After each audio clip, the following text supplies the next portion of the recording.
الحمد للہ رب العالمین والصلاة والسلام علی سید الانبیاء والمرسلین اما بعد فاعوذ باللہ من الشیطان الرجیم بسم اللہ الرحمن الرحیم۔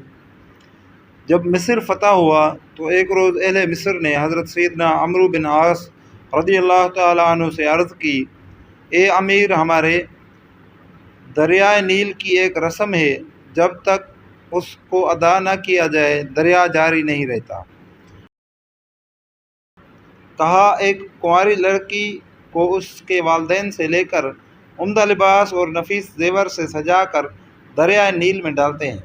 حضرت سیدنا عمرو بن عاص رضی اللہ تعالیٰ عنہ نے فرمایا، اسلام میں ہرگز ایسا نہیں ہو سکتا، اور اسلام پرانی واہیات رسموں کو مٹاتا ہے۔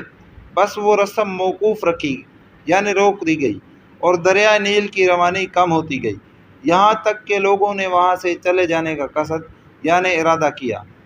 یہ دیکھ کر حضرت سیدنا عمرو بن عاص رضی اللہ تعالیٰ عنہ نے امیر المومنین خلیفہ ثانی حضرت سیدنا عمر بن خطاب رضی اللہ تعالیٰ عنہ کی خدمت میں تمام واقعہ لکھ بھیجا۔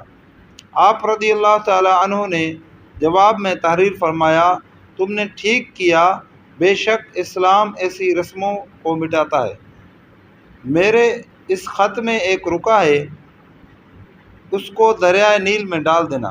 حضرت سیدنا عمرو بن عاص رضی اللہ تعالیٰ عنہ کے پاس جب امیر المومنین رضی اللہ تعالیٰ عنہ کا خط پہنچا اور انہوں نے وہ رکا اس خط میں سے نکالا تو اس میں لکھا تھا، اے دریائے نیل، اگر تو خود جاری ہے تو نہ جاری ہو، اور اللہ تعالیٰ نے جاری فرمایا ہے تو میں واحد قہار عز و جل سے عرض گزار ہوں کہ تجھے جاری فرما دے۔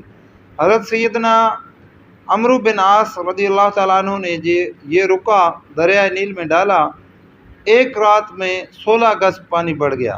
یہ رسم مصر سے بالکل موقوف یعنی ختم ہو گئی۔